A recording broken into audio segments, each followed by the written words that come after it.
Hare Krishna, dear devotees. Extend a very warm welcome to each and every one of you. Early morning, 6 a.m. Indian time. On 18th January 2024, we are getting ready, preparing our consciousness for the prana prathishtapana of Lord Ramachandra in Rama Mandir in Sri Ayodhya Dham. So, welcome everyone. Happy to see all of you. It's such a heartwarming thing to see all of you rising early in the morning and being part of this 9 day series of relishing Valmiki Ramayana.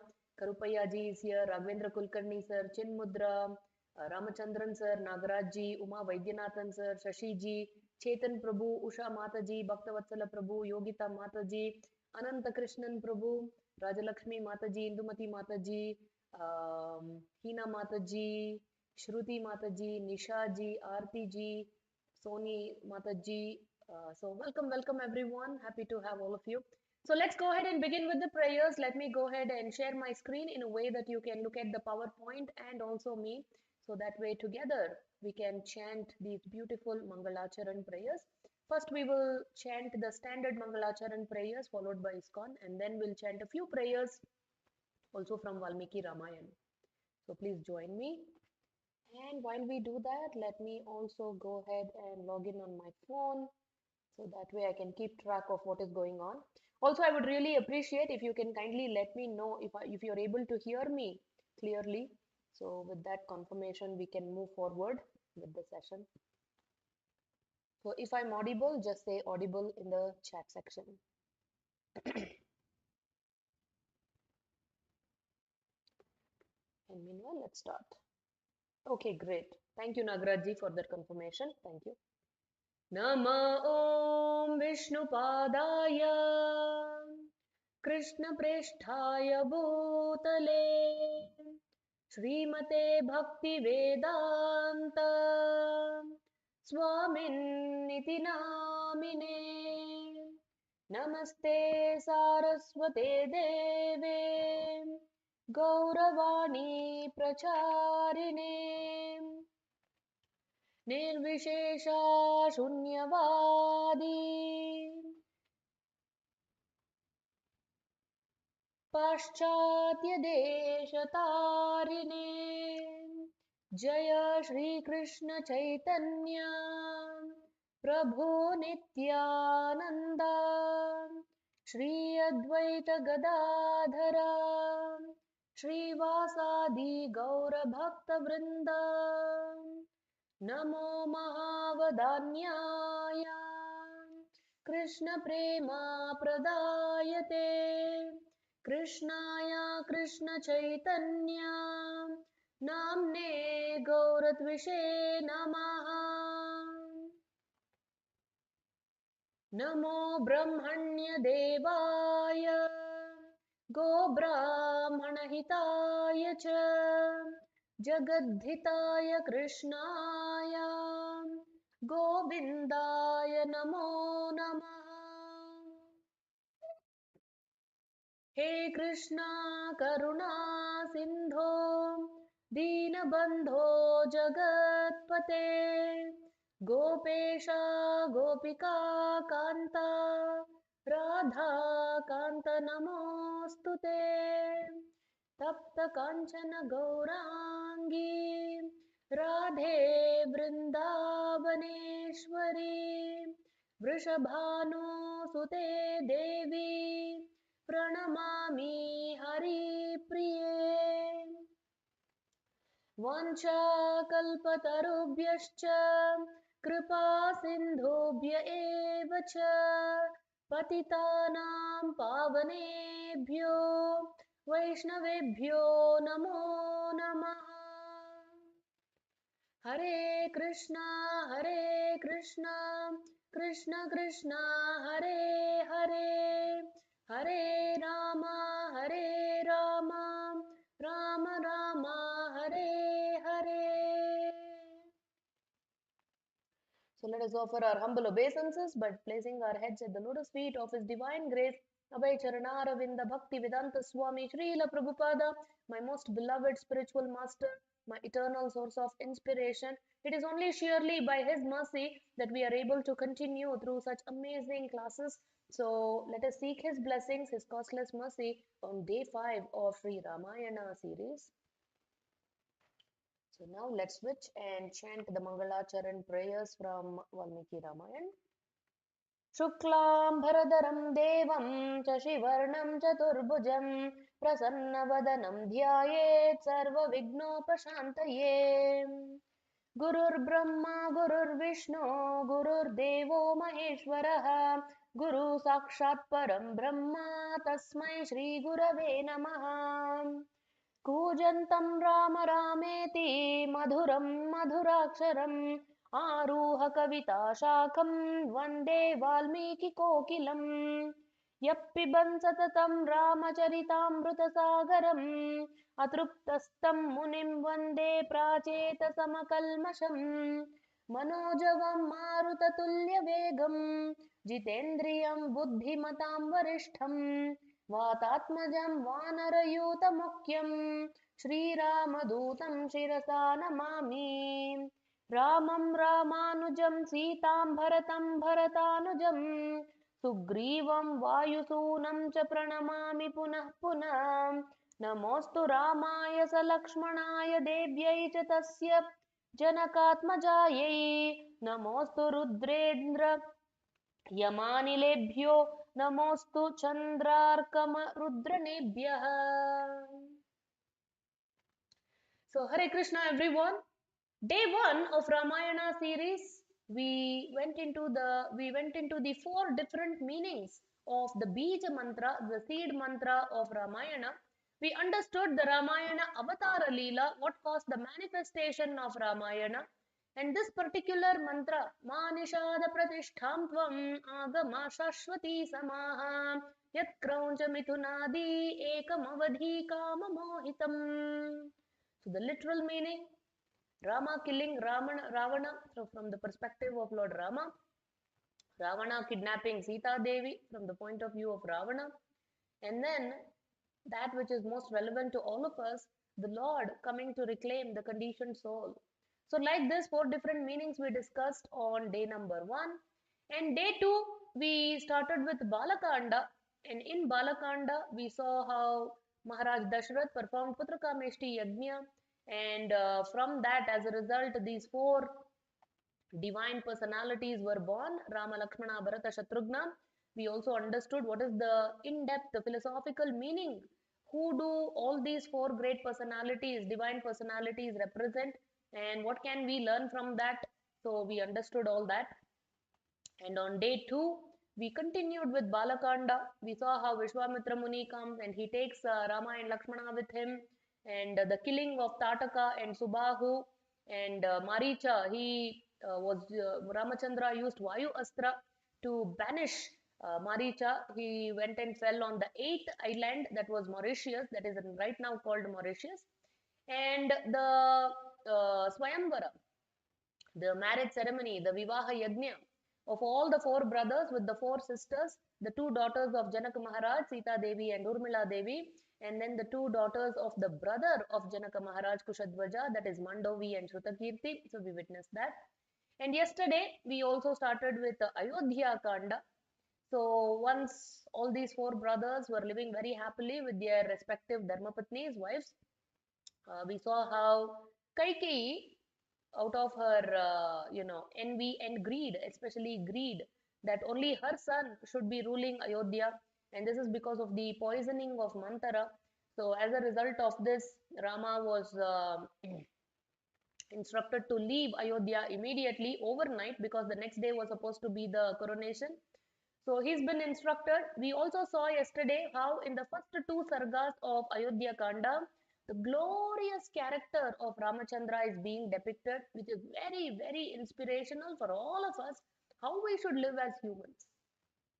The glory, if there is any glory at all, that is in how well we uphold Dharma, how well we practice Dharma, and what kind of a character we have.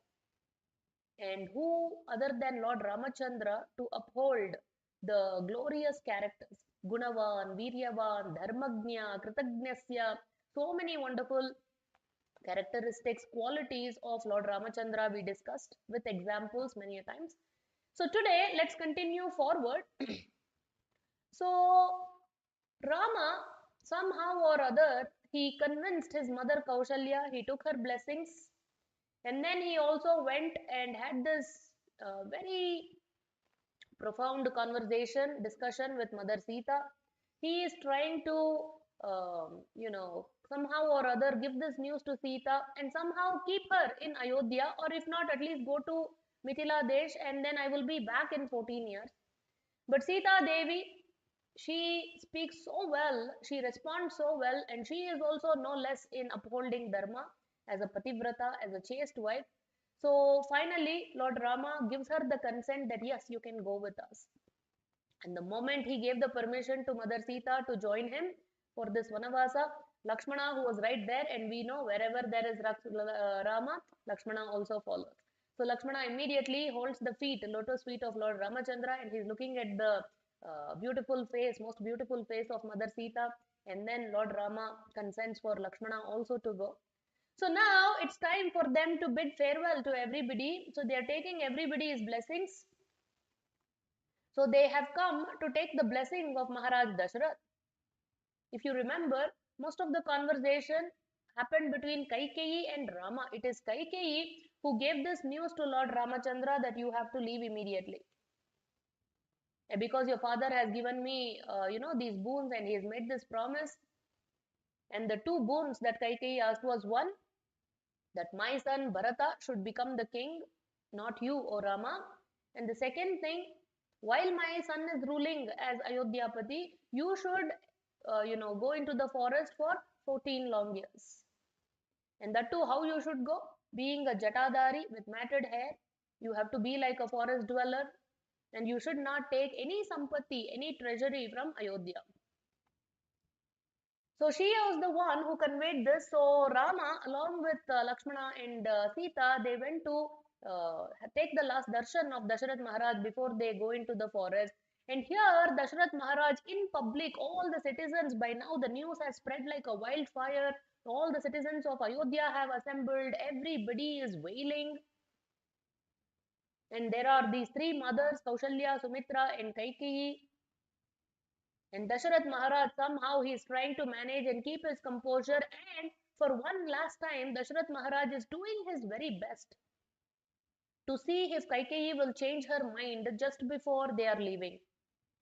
Because now it is a public setting. Earlier we saw yesterday the conversation happened in the palace of Kaikeyi. It was a very private conversation. But now that all these people are also there, Dasharatha Maharaj was hoping against hope that somehow or other, maybe Kaikeyi will change her mind. But that was not the case. And instead, what did Kaikeyi do? She's keeping these tree barks, the jute fabric ready for all these three so they can wear and leave. So she is saying that you have to remove these royal robes right here, you must leave them here, and you must wear the dress of a forest dweller and take this, jute clothes. And Rama and Lakshmana, immediately they wore them.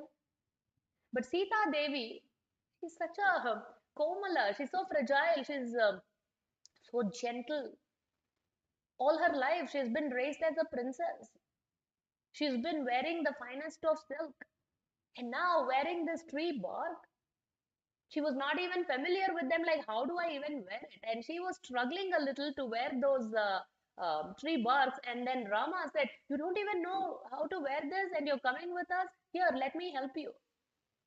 And it is Rama who actually tied and, helped her wear this. And then finally, seeing them in these robes, it hit them so hard that even Sumitra, he told, oh, you evil Kaikeyi, is your heart not melting? Your hard heart that's become like a rock, is it not melting looking at Rama, Lakshmana and Sita in these clothes? How can you be so evil? At least now tell them not to go. But to no avail.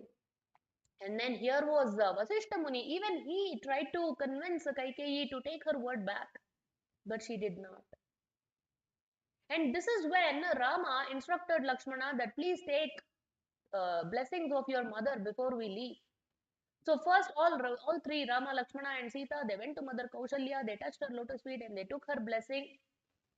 And then Lakshmana, when he went to Sumitra and held her feet, this is when, my dear devotees, the most important shloka of the entire 24,000 shlokas of Ramayana is actually spoken by Sumitra Devi in this instant. So I'm pretty sure that most of us are familiar with Vikram and Betal, right, where there is this famous story. So there, Betal goes on asking questions to Vikram, and Vikram is supposed to answer them. And one of the questions Betal asked to Vikram was, what is the most important shloka in Ramayana? And at that point, Vikram is actually narrating this particular incident and quoting the particular shloka which we are now about to discuss. And as Lakshmana held the lotus feet of Sumitra Devi lifted Lakshmana and she smelled his hair. And what does she speak? Let us get into straight Valmiki Ramayana. Somehow I feel that every Bharatavasi should have a copy of Ramayana, a copy of Mahabharata, Bhagavatam, Bhagavad Gita. All these scriptures must be there in our homes, because these scriptures are non-different from the Supreme Lord. So reading them is one thing, but at least we should have them at our home. And once we have them, maybe we will read, or maybe some other future generation, somebody or the other will read. It is so auspicious to have them. So please keep a copy of Valmiki Ramayana in your home. So in Ayodhya Kanda, Chatvarisha Sarga. So that is what we are going to discuss now.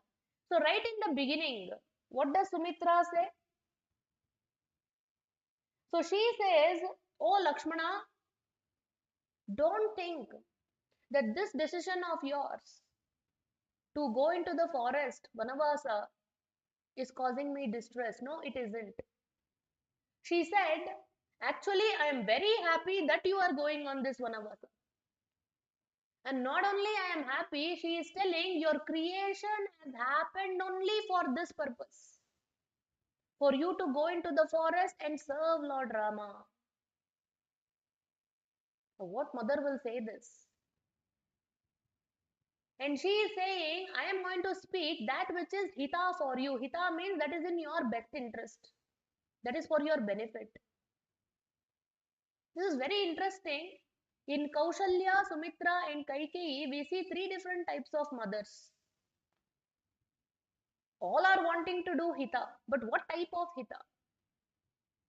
There is one type of mother, that is Kaushalya, who is interested in the hita of her own son. Which is all right. Every parent is interested in the hita of their child. And the second type of mother, represented by Kaikeyi, in the name of doing hita for the child, they are doing ahita for the child. They are thinking they are doing something good for their child, but actually that is evil. That is not in their good interest. And this is the type of mother, only my child should do well, even at the cost of somebody else's child suffering. I don't care what happens to others. Even if they have to suffer, it's okay, as long as my child is enjoying. It's causing the welfare of my child. That is Kaikeyi. She was thinking she was doing the hita of Bharata, but actually it became ahita. What all criticisms that Bharata had to endure, we will see later today. So this is Kaikeyi. And the third, the most glorious of all three, that mother who encourages, inspires, motivates, instructs their child to do lokahita, that you should become an instrument for the welfare of the entire society, entire world. And how can you become an instrument in doing lokahita? First, you should become a servant of the Supreme Lord. Once you serve the Lord, you are serving everybody. Actually, the saying is Jana Seva is Janardana Seva. It is the other way around. Janardana Seva includes Jana Seva. Madhava Seva includes Manava Seva. And Sumitra Devi represents this. And what is say? She is saying, oh Lakshmana, I am going to speak that which is in your hita. And what is that hita? Serving Lord Rama is only your hita. And what is she saying? Don't do pramada in the service of Rama. Pramada can mean danger, but in this context, it means don't be inattentive. Don't be callous in rendering service to Lord Rama. Be ever attentive. And not only that, look at what she is saying. Ramam Dasharatham Vidhi. Vidhi means no. Oh Lakshmana, please know from today Dasharatha is not your father. Who is your father? Ramam Dasharatham Vidhi. Rama is only your father. Which mother will speak like this? Like for example, if a son is leaving the household responsibilities and if he is coming and joining, let's say, ISKCON or some religious organization, almost all the mothers, their heart will be shattered. They will say, you should stay and serve us. What is this? You're going in the service of the Lord. But here we see Sumitra. She's saying, don't worry about me. Your father is not your father. Rama is your father. Your real father is Rama. You're born only to serve him. This is Sumitra. And what is she saying? Mam Vidhi Janakatmajam. She's saying, please know that I am not your mother from today. Janaka's daughter, Janakatmajam, Janaki, she is your mother. This is the glory of Sumitra Devi.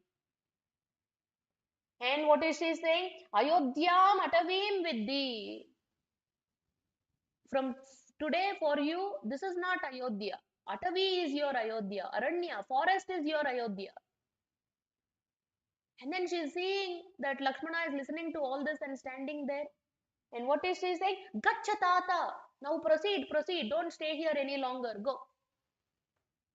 And how you go? Don't go like this. Keeping a face that is, keeping a long face with moroseness. Yatha Sukham. Go happily in the service of the Lord. So it is said, although Lord Ramachandra is the Supreme Lord himself, he did not want anybody anywhere to depict him as the Supreme Lord.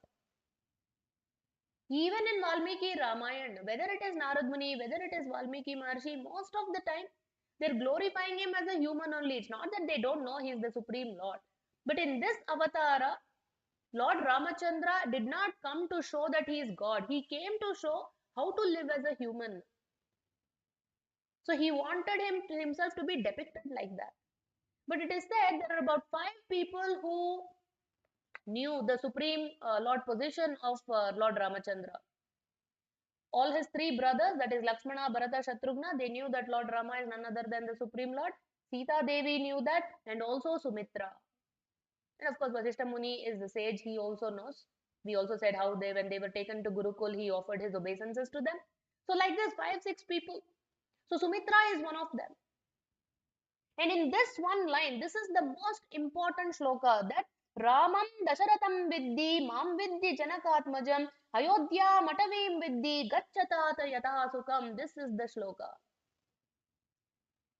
Because in this shloka, she has clearly told what is the position of Lord Rama. Ramam Dasharatham. This Dasharatham. Dasha also means bird. Ratha means chariot.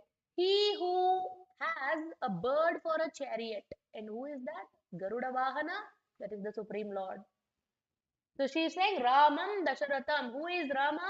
He who has a bird for his chariot. There is none other than Supreme Lord.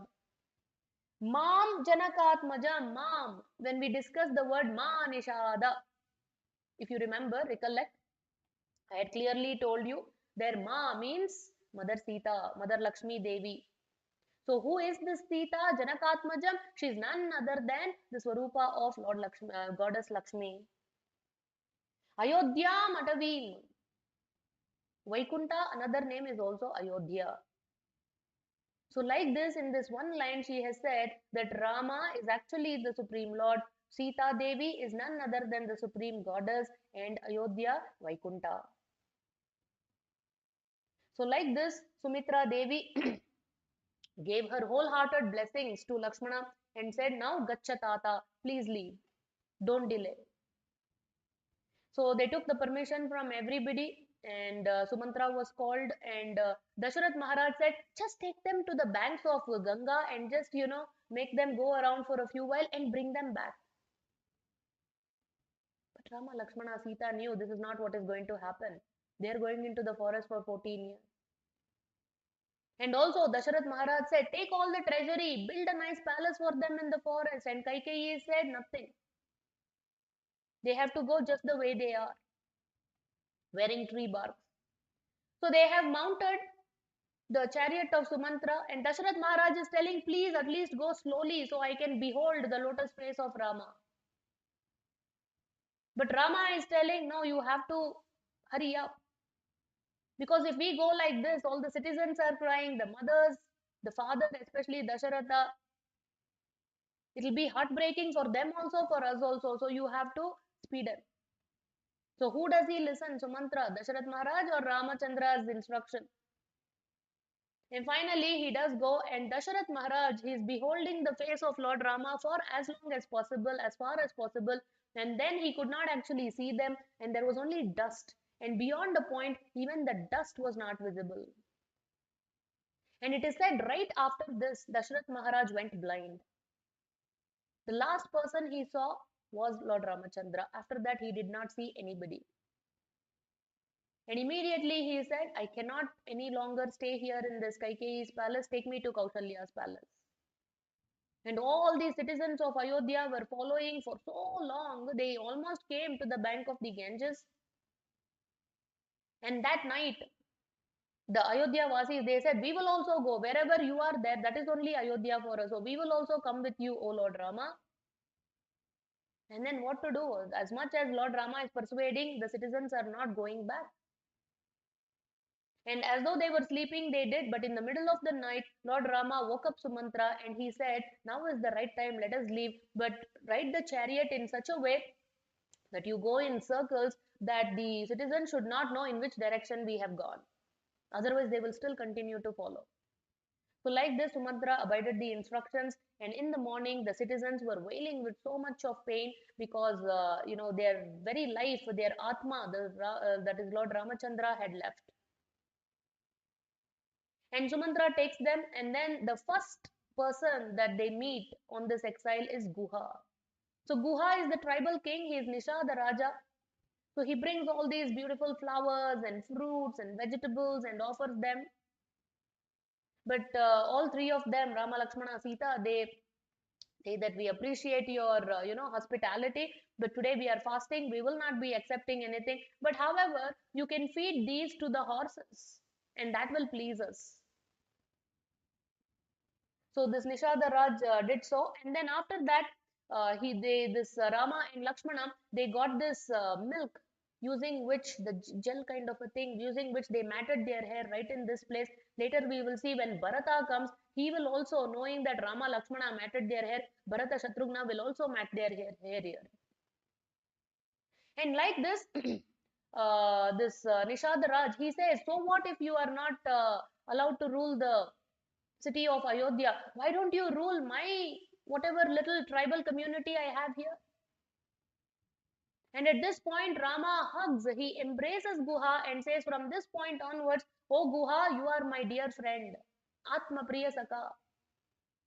We are not four brothers, we are five. You are also my brother, you are my dear friend.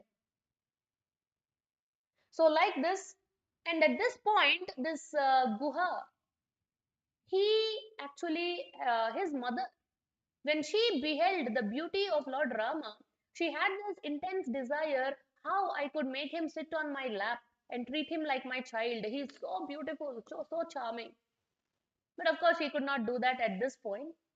And who did this Guha's mother become in the next Dwapara Yuga, that is during Krishna Leela? She is the flower vendor, fruit vendor lady. There is this very beautiful picture, you can Google it later and see.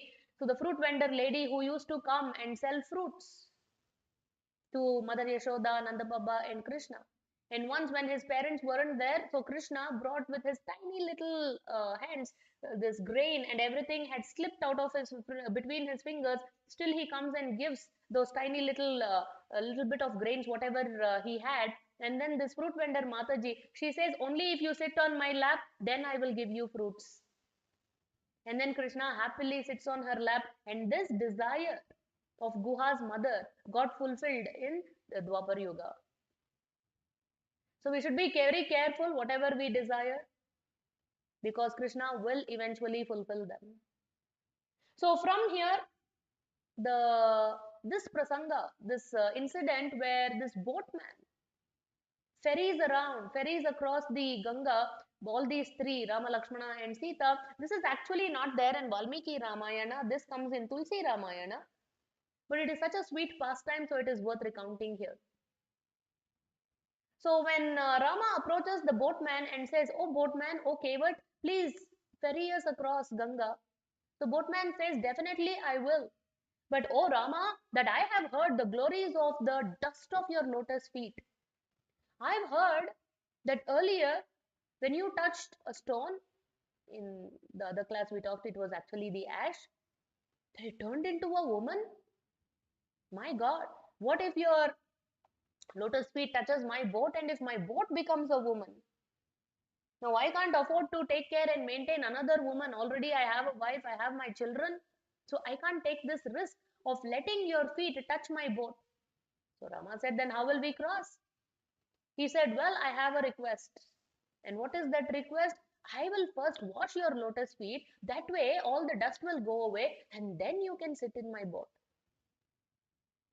So Lord Rama smiled, because he knows what is the inner desire of this boatman. And the boatman very sweetly brings the water and washes the lotus feet of the Lord. He distributes not only to his family members but everybody around. He also drinks this to his heart's content. And now Rama says, but the moment I again keep my feet, it's going to get dusty. And then this boatman says, well, you can place your lotus feet on my hand, on my palms, and you can place your hand on my shoulder, and you can get in the boat.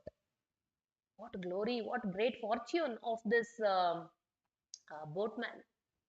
And who was this boatman earlier? It is said that actually this boatman, he was a tortoise in Kshira Sagara, the milk ocean, where the Supreme Lord is lying down and Lakshmi Devi is sitting at the lotus feet and serving the lotus feet of the Lord, Pada Sevanam. And Ananta Shesha, it is on the bed of Ananta Shesha, who is none other than Lakshmana. And Lakshmi Devi is none other than Sita. All three of them are here. So this tortoise, in Kshira Sagara, this tortoise had a desire to touch the lotus feet of the Lord. But Lakshmi Devi at that time, she said, cha! She had shooed away the tortoise. And when he tried to approach the Lord from other side, Ananta Shesha had shooed him away. And now that tortoise had come in the form of the boat, and in the presence of that same Lakshmi Devi, in the presence of that same Ananta Shesha Lakshmana, who had shot him at that time, now they could not do anything. They were just standing there and watching while this tortoise in the form of boatman was washing the lotus feet of the Lord. See, whatever desire is there, the Lord fulfills. So from here, they crossed the river Ganga, and then Rama was feeling kind of low, because he thought, I'm not having anything to compensate for the service that this boatman has rendered. And at this point, Mother Sita says, oh Rama, here is my finger ring, give this to him. And then when Rama gave it, boatman said, no, no, oh Ramachandra, what is this? I cannot accept it. But however, just like when you had a need, I have ferried you across this Ganga river. When my need comes, you have to take me across Bhavasagara, material ocean.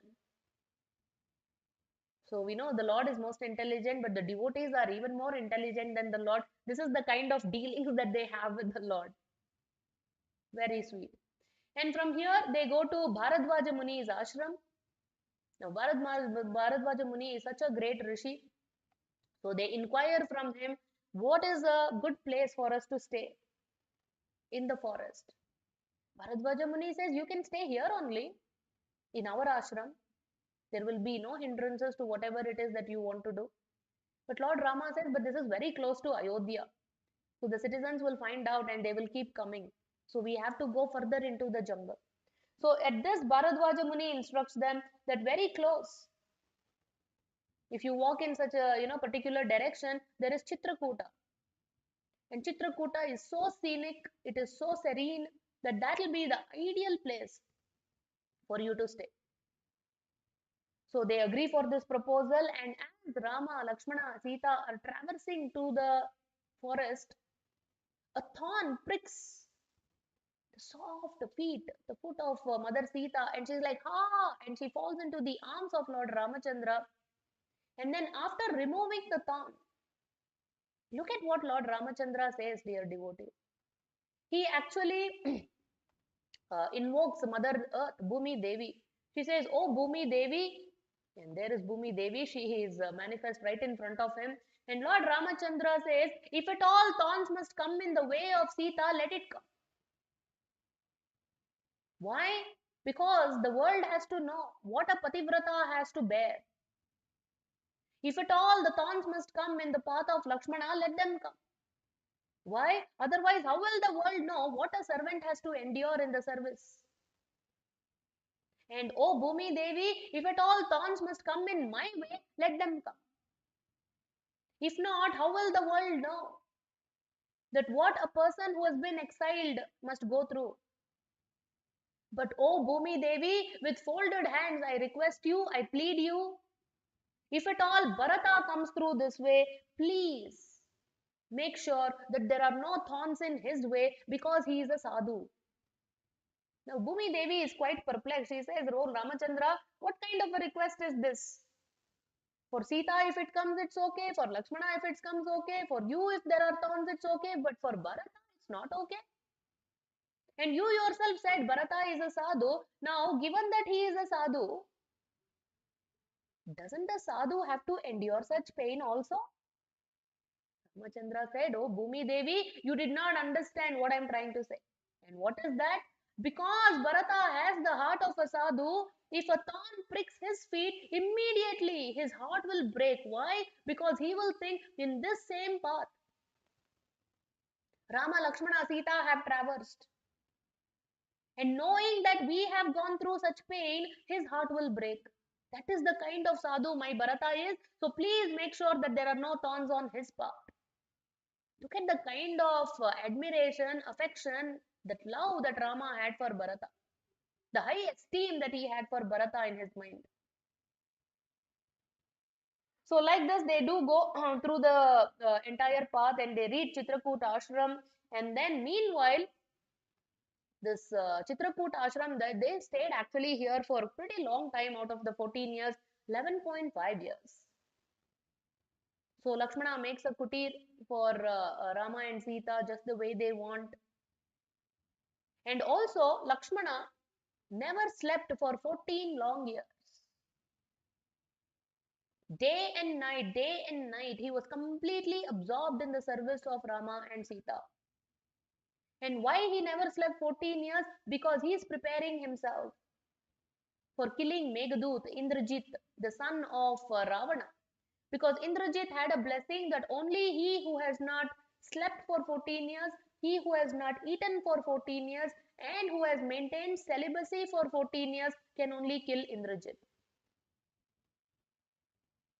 And Lakshmana anyway is maintaining celibacy. Why? Because Urmila did not accompany him. So this is another point about Urmila. Now we see when Rama Lakshmana were leaving, Sita also accompanied. In spite of Rama trying to dissuade Sita from coming, still Sita said, it is my pativrata dharma, wherever my pati is, I have to go, and she came. But we may wonder, what about Urmila? Is she not a pativrata? Because she did not come along with Lakshmana? Yes. For the in the case of Mother Sita, for her, the Artika Dharma and the Paramarthika Dharma are same. What is Artika Dharma? That our material prescribed duties. What is Paramarthika Dharma? Our duty, which is a higher duty towards the Supreme Lord. But for Sita, since Ramachandra is not only her husband but also the Supreme Lord, for her Artika and Paramarthika Dharma are the same. But in the case of Urmila, her Artika Dharma is to be with her husband and serve her husband. And Paramarthika Dharma is to serve the Supreme Lord. But now for her there was a conflict. Because if she thinks that I am a Pativrata, I have to go wherever my husband is, and if she follows Lakshmana, she clearly knows that Lakshmana's service towards Lord Rama cannot be complete because he should also take care of Urmila. So when there was a conflict between Artika and Paramarthika Dharma, Urmila teaches us that we should let go of Artika Dharma and we should uphold Paramarthika Dharma. So Urmila chose to stay back in Ayodhya, so that way Lakshmana can completely engage in the service of Rama and Sita. That way, indirectly, Urmila is also serving the Supreme Lord by making this sacrifice. So this is how Lakshmana was celibate for 14 years.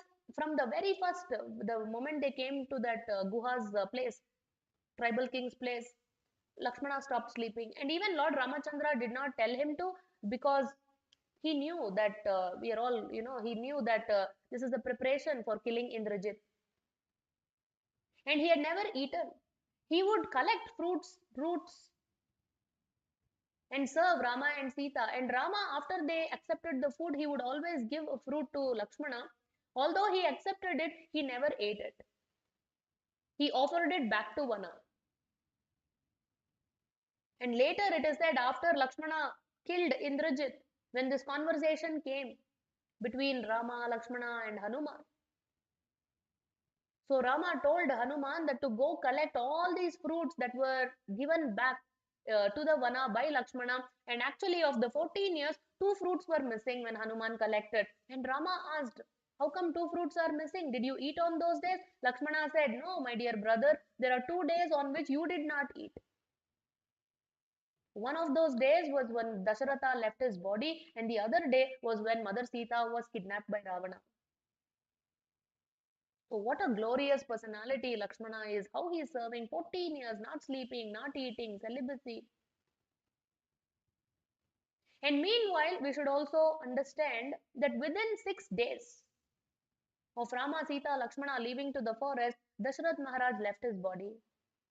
But before he left his body, when Sumitra came back, and Sumitra was so thoughtful, he knew if he comes back with empty chariot during the daytime, it will cause so much pain to Ayodhya Vasis.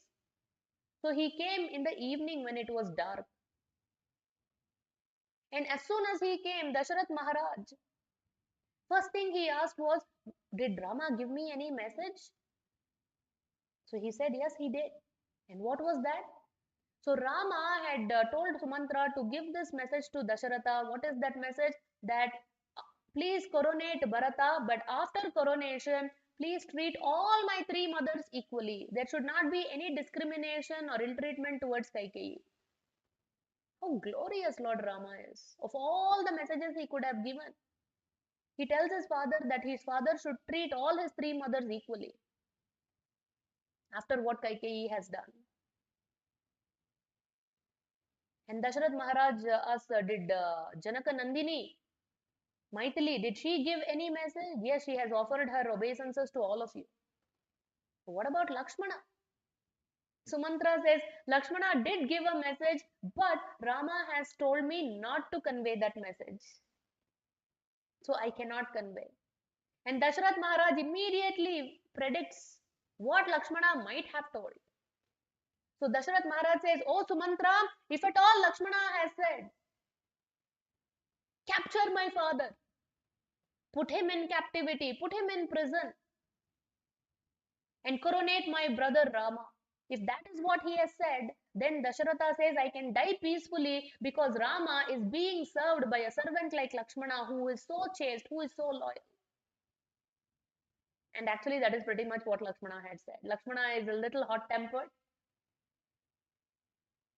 So having said this, Dasharatha Maharaj actually left his body, and Dasharatha Maharaj's body was preserved in some special oils. And this is when Dasharatha Maharaj actually, why he, in spite of having 4 sons, he left his body in the absence of all his 4 sons because he was cursed. So when Maharaj Dasharatha was a young boy, and he was going through a forest and he was practicing hunting. He released the arrow just based on hearing the sound, Shabdavedi Bana. And using that Shabdavedi Bana, he thought actually maybe an animal like a deer or something is drinking water. But actually, it was not the deer who was drinking the water. It was Shravana Kumara who was carrying his elderly parents who were both of them blind. So Shravana Kumara, a great son who served his parents like anything, taking them to a pilgrimage site. But on the way, because they were thirsty, it was Shravana Kumara who was actually fetching some water. And Dasharatha Maharaj, by mistake, had shot him thinking that it was an animal. And the arrow pierced his heart so deep that he actually left his body. But before leaving the body, he sees Dasharatha Maharaj and he says, "My blind parents are waiting for me to get water. So you please, on my behalf, take water to them." And Dasharatha Maharaj, when he took water to these parents, the blind parents of Shravana Kumar, they immediately knew this is not our son. And upon knowing what Dasharatha Maharaj had done, these parents had cursed Dasharatha Maharaj that just like, we are going to leave our body without our son, you will also leave your body in the absence of all your four sons. Of course, they didn't know four sons, in the absence of your children. And because of this curse, Dasharatha Maharaj left his body when Rama Lakshmana were in the forest and Bharata and Shatrughna were far away in Kaikeya Desha. And immediately the news was sent to Bharata that in whatever, they didn't say that your father has passed away, but they sent a message saying that in whatever condition you are, in that same condition, you should immediately leave and come to Ayodhya. And meanwhile, Bharata was also getting these very bad omen dreams. So he was also anyway getting ready to leave, and then he got this message from Ayodhya. So immediately Bharata and Shatrughna left, but they were really taken aback that as they were entering Ayodhya, the river Sarayu was not flowing. Everything, all inauspicious omens. It seemed like the whole Ayodhya was deserted. It was just isolated. And Bharata immediately went to the palace of his mother Kaikeyi, thinking that Dasharatha Maharaj will be there. Upon not seeing his father Dasharatha Maharaj, he inquired from his mother, "Where is father?" And Kaikeyi had become so hard-hearted when somebody is taken by greed. Lobo pahata chetasaha. Arjuna says that the Duryodhana and his evil party, they are overcome by greed and they don't see any sin in killing their own people. Similarly, this Kaikeyi, overcome by greed, her heart had become so hard that when Bharata inquired that what happened to my father, where is he? Look at the kind of reply that Kaikeyi gives. Kaikeyi says, "Your father has gone where everybody goes." This is the kind of answer she gave. And Bharata said, "But where is Rama? I have to immediately have darshan of Rama." And this is when Kaikeyi breaks the news that, "My dear son, in your absence, I have used these two boons given to me by your father. So now you will become the king." And Rama has been exiled into the forest for 14 years. Hearing this, Bharata and Shatrughna were so upset. Their heart broke into a million pieces. And Shatrughna was so angry when he got to know that it is Mantara who did this whole thing. He was about to grab her hair and punish her. But Rama said, "Shatrughna, please stop doing this, because if Rama comes to know, he will not be pleased with you doing this to Mantara. Let her go." And Bharata says, "Mother, today I regret having taken birth in your womb. What have you done? How did you even think that I will sit on the throne where actually it only belongs to Lord Rama?" And immediately Bharata and Shatrughna, after uttering some heavy, hard words, they come to Kaushalya Bhavan and they offer their obeisances to Kaushalya. And even Mother Kaushalya, she says, "Bharata, are you happy now that you are going to be the king of Ayodhya?" And Bharata, you can't even count how many times he takes so many oaths and promises to everybody who is doubting his character. He says, "Mother Kaushalya, how can you have such doubts on me?" She said, "I never ever Even in the wildest of my dreams, I wanted this. And meanwhile, Vasishtha Rishi comes, Vasishtha Muni says that, you have to finish the final rites of your father. We have preserved his body. And once that is done, we have to do Pattabhisheka. And all the ministers also say the same thing, that the kingdom cannot be with a king. It becomes a target for enemies. So immediately you have to assume the role of a king. And Bharata says, I understand what all of you are saying, but he says, I cannot follow your instructions. I cannot go by your advice. Because all of you are suggesting that the cure for my ailment is becoming a king. But he says, you don't even know what my ailment is. You don't know what my disease is. He says, my disease is separation from Rama. And the cure for that is when I go to Rama, convince him to come back and bring him and keep him on the throne, make him sit on the throne. That is the cure for my ailment. So Bharata clearly says, I cannot sit on the throne. If at all I sit on the throne, there is no way that Rama will ever come back even after 14 years and sit on the same throne that I have sat. I can never do this.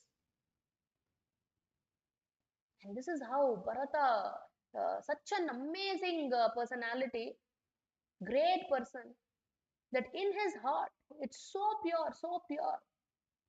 There is no that greed for the kingdom, for the throne, for the treasure, none of that. And then immediately the citizens of Ayodhya, it's like as though a little bit of life is coming back, because now they are thinking we don't have to wait for 14 years to see Lord Rama. Looks like Bharata is going to make us have darshan of Rama very soon. So Rama immediately instructed that the pathway must be created all the way to wherever Rama is, and all of us are going to go. So Rama, Shatrughna, all the three mothers, now even Kaikeyi has joined them. Vasishtha Muni, and all the Ayodhya Vasis, ministers, Sumitra, everybody prepared to go and have darshan of Rama. So Sumitra brought them to the place where he had brought and dropped Rama, Lakshmana and Sita. So this Guha Raj, the tribal king, when he saw Bharata come like this, because even they don't know, even they were doubting. He had 500 boats, and he instructed all of them that first let me check what is the heart of Bharata, what is his intention, why has he come here? If at all he has any evil intention towards Lord Rama, I will kill Bharata. And we will drown these people. We will take them halfway to the river and we will drown them right only. We will not take them across. But only if we know that his intention is pure and he means no harm to Rama, then we will make them cross the river Ganga. And when Guha meets Bharata and Sumitra, he tells Bharata that Rama had embraced Guha. And Rama had said that Guha is my friend. Immediately Bharata jumped. He got down from his chariot and he also hugged Guha. If my brother has hugged you and said that you are friend, you are my friend also. And then when this Guha, Nishad Raj had this conversation with Bharata, he understood that Bharata is actually glorious. He has absolutely no malice towards Rama. And upon knowing that this is the exact same place where Rama and Lakshmana had matted their hair, Bharata also matted his hair and he also took up the same kind of robes that Rama Lakshmana wore. Same with Shatrughna. So Guha arranged for all these 500 boatsmen to actually ferry all these people, Ayodhya Vasis, and take them across Ganga, and they did. And then they come to Bharadwaja Muni's ashram. And Bharadwaja Muni is so great. He's saying, by my japa and tapa's strength, I got an opportunity to have the darshan of Lord Rama, but by the dint of having darshan of Lord Rama, today I am getting the great fortune of having darshan of a bhakta of the Lord like Bharata. Now imagine what kind of great esteem that Bharadwaja Muni had for Bharata. By the darshan of Lord Rama, today I am getting the fortune of having darshan of a great devotee like Bharata. And Bharadwaja Muni in the ashram, he arranged for an elaborate feast and they took care of everybody so nicely. And Bharata was very, very alert. He did not want to delay in going and meeting Rama. So he inquired from Bharadwaja Rishi in which direction, where have they gone. And upon knowing that they have gone to Chitrakuta, so Bharata, Shatrughna and everybody, they also go along the way. And then this Bharata tells Guha that you please go a little ahead and find out where have they made their kutir. And upon knowing that it is on Chitrakoot, then immediately Bharata, Shatrughna, Guha, they tell everybody else that you please come, but we will go a little fast. So they hurry up, and meanwhile, they see this Rama and Lakshmana, they are seeing from the top of Chitrakoot Parvat that why is all this dust coming up? Why is there this little commotion going on? And when Rama said, Lakshmana, please climb up and see what is going on, and he says, oh brother, there is the flag of Ayodhya. So looks like Bharata is coming, and Lakshmana we know is a little hot-tempered. So Lakshmana says, this evil Bharata, is he not satisfied in just becoming a king? Is he coming to kill you? And Lakshmana says, please order me. Right now I will shoot arrows, and even before they reach here, I will kill all of them. Rama says, Lakshmana, calm down. Don't you know the heart of Bharata? Oh Lakshmana, are you feeling like you wanted to be the king of Ayodhya? Even if I just say one word to Bharata, he will immediately give the Ayodhya kingdom to you. And Lakshmana immediately felt so embarrassed. So although everybody were criticizing and were doubtful of Bharata's character, including Lakshmana, Kausalya, Vasishta, so many others, but look at the kind of confidence that Lord Rama had in Bharata. That he's saying, if I say one word, he will give you the kingdom. And Lakshmana felt so small. And then, once Lakshmana, Shatrughna, and Guha approached, Rama receives all of them appropriately. And Rama says, where is my father Dasharatha? Has he also come? And getting this news that Dasharatha has left his body, Rama and Lakshmana are pained to know this.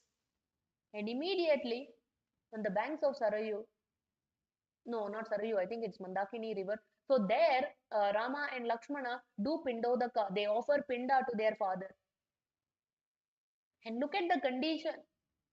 Rama, who was supposed to be the king of Ayodhya, the king of all the treasures, he didn't even have the grains, the flour, to make Pinda for his father. So what did he do? He took some fruits and the inner flesh of that fruit. You know, some people, they go to Ramayana and they say there is a word mamsa. He offered mamsa. They say, oh, Rama offered mamsa. But actually in Sanskrit, mamsa also doesn't only mean meat. Mamsa also means the inner flesh of the fruit. And that is what Rama offered as Pinda. He did the Shraddha ceremony for his father immediately as soon as he got to know that his father has left his body. And the Vasishtha Muni instructed Rama that you can't just like that offer, you should keep it on a certain leaf and then offer. And in spite of being the Lord himself who doesn't have to follow all these rituals, but to set an example for all of us, Lord Rama follows those instructions and he actually offers in the same way that Vasishtha Muni instructs him. And once all this is done and everybody else has also come, offering obeisances and exchanging greetings, and this is when Bharata says, my dear brother, come now. This is enough. Don't break our hearts anymore. We can't see you like this. And he says, at no cost will I sit on the throne. The throne of Ayodhya belongs to you and only you. And Rama is saying, no, no, Bharata. Already our father has given the word. You should only be the king. So we only get to hear of instances where brothers or siblings fighting that I want this property, I want this property. And here we see two brothers where Ayodhya is actually standing like a desolate, a discarded child. Bharata is saying, you take it. Rama is telling, you take it. And this is why when we hear Ramayana right from our childhood, all these ideals will be ingrained in our psyche, in our consciousness. It will mold our character. That's why earlier days, even if two brothers, sisters, anybody is fighting, The parents would say, Rama and Bharata gave up the kingdom for each other. Can't you give up this small thing for the sake of your sibling? And then like this, so many back and forth, back and forth. Even Vasishta Muni says, Rama, you come back. Even Kaikeyi, she says that, oh Rama, it is because of me that all this happened. And she says, I myself am telling you now, you come back and become the king. But no matter who says what, Rama is fixed. That once he's given a word, he has to uphold that word. So Rama says, there is no way that I can come back. And knowing that Bharata is unwilling to rule Ayodhya, so what does he do? Finally, Rama says, all right, you can take my Paduka and you can keep the Paduka in the throne and you can rule. And Bharata is somehow or other convinced by this. So at this point, so Bharata carries the footwear Paduka, and also this is a very, very important section where Rama gives so many wonderful instructions to Bharata how to rule the kingdom. So all the leaders are supposed to read this section. How to rule, what should be the consciousness, what should be the strategy, military, finance, everything end to end. So Bharata carries the Paduka of Lord Ramachandra on his head and they all come back to Ayodhya, and Bharata keeps these, they embrace each other and they take leave. And it is this Paduka that he places on the throne of Ayodhya and he rules Ayodhya for 14 years. That kingdom which doesn't belong to him, he ruled as though it belongs to him in service of the Supreme Lord, for the pleasure of the Supreme Lord. So this is why Bharata comes from the word Bhara, that means burden. He carried the responsibility. And also Bharata represents moksha. This we have already discussed. We don't attain moksha by giving up everything. We attain moksha when we take the responsibility of maintaining the family of the Supreme Lord, serving the Supreme Lord by serving others. And what did Bharata do? He told Shatrughna that he is not going to stay in Ayodhya. He will rule Ayodhya, but he will not stay in Ayodhya. About 3 kilometers away from Ayodhya, there is a place called Nandigram. So he said he will stay there. And just like Rama, Lakshmana and Sita, they were living in a simple kutir. He also built a simple kutir. They were sleeping on the floor. So what did Bharata do? He dug the ground 1 feet low and he would sleep 1 feet below. And just as they were eating berries and nuts and fruits, same thing Bharata also was accepting. And he also accepted the saffron robes. He also matted his hair. So he lived a life of a recluse. But the way he ruled the kingdom, by the time in 14 years that Ramachandra was going to come back, Bharata had expanded the borders of Ayodhya multiple times over. So he did not slacken up in executing his responsibility of ruling Ayodhya on behalf of the Paduka of Lord Ramachandra. But when it came to his personal needs and wants, he was living like a complete recluse. And it is said that he would go take bath during Brahma Muhurta in a nearby water place river. And he would not even show his face early morning to anybody. He considered himself like so degraded, so sinful, because he thought that it was because of him that Rama was, having to go through all these things. This is the glorious character of Bharata. Where do we get to see such brothers? Where do we get to see such ideal character? Where do we get to see such wonderful dealings, relationships? So there is so much for us to learn. So this is how Rama Bharata have met. And now, because they already know where Rama is living, and also all these sages who were living in that serene atmosphere, they requested Rama that now that Ayodhya Vasis know where you are, now people will start coming and going. It will create disturbance for our meditation. So please, now is the right time for you to leave here and proceed further. So this completes Ayodhya Kanda. Tomorrow, my dear devotees, when we come back, we will get into Aranya Kanda. So in Aranya Kanda, we will see how Rama, Lakshmana and Sita, they enter into Dandakaranya, the various demons that they are going to confront and kill, the sages whom they are going to meet. And also tomorrow, Shurpanaka is going to enter. And what is Lakshmana going to go to do to Shurpanaka? And as a result, what is going to happen? So, my dear devotees, all that and more coming up tomorrow. So, we will enter into Aranyakanda. So, please come back at 6 a.m. tomorrow, day number 6 of Sri Ramayana series. So, I want to wholeheartedly thank all of you that day in and day out, every single day, you're coming, rising early morning and coming and being part of this live Ramayana series. I really, really appreciate it. Thank you so very much. We'll see you again tomorrow. So if you were able to learn something out of this, you can hit that like button. If you haven't already subscribed to Aradhana online YouTube channel, you can do that so you can get notifications every time we do some sessions like these. So I will see you tomorrow. Until then, Sri Ramachandra Bhagavan ki jai. Valmiki Maharshi ki jai. Jagadguru Srila Prabhupada ki jai. Samaveta Bhakta Vrinda ki jai. Gaura Premanande Hari Hari Bo.